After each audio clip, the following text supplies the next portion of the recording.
জিলাৰ ৰঙিয়া মহকুমাৰ অন্তৰ্গত তুলসীবাৰীস্থিত এপলো মিলৰ শ্ৰমিকৰ ধাৰাবাহিক প্ৰতিবাদ। পুনৰ ভাৰত ভূটান আন্তঃৰাষ্ট্ৰীয় পথ অৱৰোধ কৰি প্ৰতিবাদ সাব্যস্ত শ শ্ৰমিকৰ। স্থানীয় বিধায়ক তথা মন্ত্ৰী ভৱেশ কলিতাৰ ভূমিকাক লৈ তীব্ৰ ক্ষোভ। মিছা প্ৰতিশ্ৰুতি দি প্ৰতাৰণা কৰি আহিছে মন্ত্ৰী ভৱেশ কলিতাই। এই অভিযোগ মিলটোৰ শ্ৰমিকসকলৰ।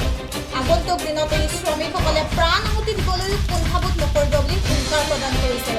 এপলো মিলৰ শ্ৰমিকসকলক স্বেচ্ছামূলক অৱসৰ দিম বুলি মিছা প্ৰতিশ্ৰুতি দি চৰকাৰে এই কৰ্মচাৰীসকলক মৃত্যুৰ মুখলৈ ঠেলি দিয়াৰ অভিযোগ শাসনাধীষ্ঠ চৰকাৰখনৰ বিৰুদ্ধে।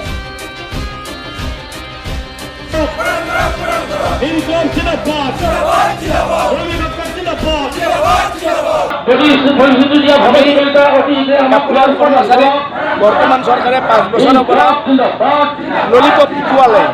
সময়ত এই কৰ্মচাৰীসকলক হেৰাল দি চৰকাৰে প্ৰতিশ্ৰুতি দিছিল আৰু বাজেট ছেছনত 15 কোটি টকা এটা ধাৰ্য কৰিছিল। এই 15 কোটি টকাৰ ক্ষেত্ৰতো আমাৰ স্থানীয় বিধায়ক তথা মুখ্যমন্ত্ৰী মহোদয় হ'ব বুলি কৈ আমাক আজিলৈকে ৰখালে। মানে গোটেই অসমত প্ৰচাৰ কৰিলে যে এপলৰ কৰ্মচাৰীৰ কাৰণে সুখবৰ VRS-নে 15 কোটি টকা ধাৰ্য কৰা হ'ল, অতি সোনকালে মুকলি হ'ব। এই ক্ষেত্ৰত আমি দুখ পাইছোঁ।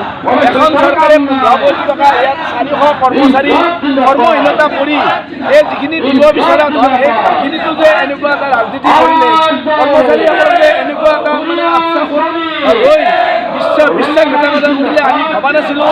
এই অসমৰ জনসাধাৰণক এই খিলঞ্জীয়া মানুহক যে এনেকুৱা প্ৰতাৰণা কৰিব আমি সকলোতো ভবা নাছিলোঁ। মাননীয় মুখ্যমন্ত্ৰী মহোদয়, আপোনাক কৰজোৰে প্ৰাৰ্থনা জনাইছোঁ। এইসকলৰ এই 400 কৰ্মচাৰী 400টা পৰিয়াল আজি শিক্ষিত যুৱক যুৱতীক আমি উচ্চ শিক্ষা দিব নোৱাৰিলোঁ।